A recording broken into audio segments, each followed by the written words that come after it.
مطمئنم که انیمیشن مینیون ها یا من نفرت انگیز رو دیدید و با مینیون ها آشنایید.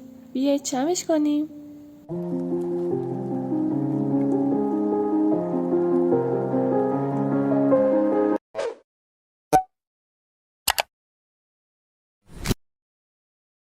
سلام، امیدوارم حالتون خوب باشه. به چنل ما خوش اومدید. من میسارا هستم و تو این ویدیو میخوام بهتون آموزش بدم چطور شمع مینیون درست کنید. پس تا آخر ویدیو همراه هم بمونید.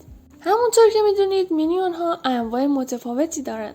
بعضیشون یه چشمی و بعضیشون هم دو چشمی هن. برای ساخت یه دونه مینیون ما به بیزوکس زرد، آبی و کمی هم سفید و مشکی نیاز داریم. همونطور که میبینید بیزوکس آبی برای لباسش مورد نیازه و سفید و مشکی هم برای چشم و دهنش. علاوه بر بیزوکس، فیتیلگ مخصوص بیزوکس و پایه فیتیله هم مورد نیاز ماست که این دو مورد رو هم میتونید از همون جایی که بیزوکس تهیه کردید تهیه کنید.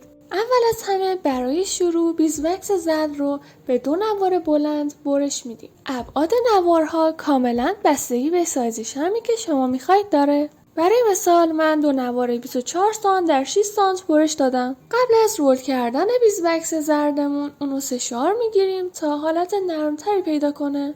فیتیله رو کمی بزرگتر از عرض نوار در نظر میگیریم، اون رو یک طرف از یکی از نوارها قرار میدیم و بعد لبه نوار رو روی فیتیله میاریم تا اون رو بپوشونه.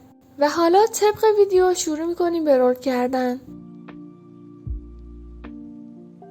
بعد از رول شدن نوار اول، نوار بعدی رو دقیقاً از جایی که نوار قبلی تموم شده اضافه میکنیم و اون رو هم مثل قبلی رول میکنیم. برای اینکه شمعتون حالت گردتر و زیباتری داشته باشه، 2 لبه بالا و پایین شمع رو به سمت داخل گرد میکنیم. خب الان وقتشه که برای شمعمون چشم درست کنیم. برای ساخت چشم مینیون یه مقداری از بیزوکس سفید رو با دستتون ورز بدین تا نرم بشه و بعد باهاش یه دایره درست کنید. دایره هایی که درست کردین رو بالای شمعتون بچسبونین. اگر مینیونتون 2 چشم داره 2 دایره، ولی اگر یه دونه چشم داره یه دونه دایره بچسبونید.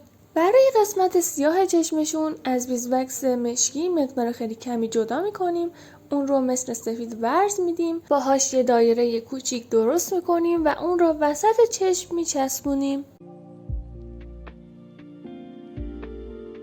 برای لباس مینیون به یک نوار آبی نیاز داریم. عرض نوار باید 1/3 تا 1/2 از طول شمعمون باشه. به اندازه‌ای که فقط 1 دور شمعتون رو بگیره اون رو دور شمع میچسبونین. لازم نیست که مثل بیزوکس زرد چند دور باشه. برای آبی فقط 1 دور نیاز داریم. فقط در برش دادن نوار آبی توجه کنید که نیاز داره یه زائده کوچولو بالاش داشته باشه به عنوان جلوی لباس مینیون، یعنی یه حالت مستطیل شکل به نوار چسبیده باشه و اون قسمت مستطیلی رو زیر چشم مینیون بچسبونید. لبه های پایین نوار آبی رو به سمت داخل گرد میکنیم تا ظاهر خوشگلتری به شمعمون بده.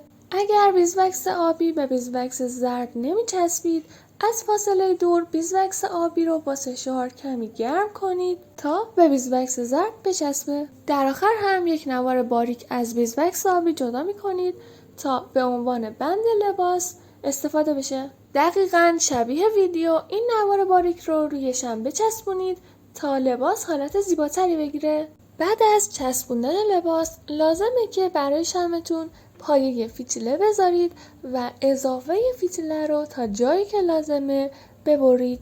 اگر دوست داشتید میتونید برای مینیونتون مو بچسبونید. با یه مقدار خیلی کمی از بیزوکس مشکی رول باریک درست کنید، اون رو قطعه کنید و به بالای چشم مینیون بچسبونید. این کاملا سلیقه‌ایه. من دوست داشتم که مینیونم مو نداشته باشه. مینیون های ما در ابعاد و شکل های مختلف آماده هستند. شما میتونید در هر شکل و ابعادی که خواستید مینیون بسازید. اگر این شمع رو ساختید حتما عکسش رو برای ما تو پیج اینستاگرام به نشانی misora.candle بفرستید.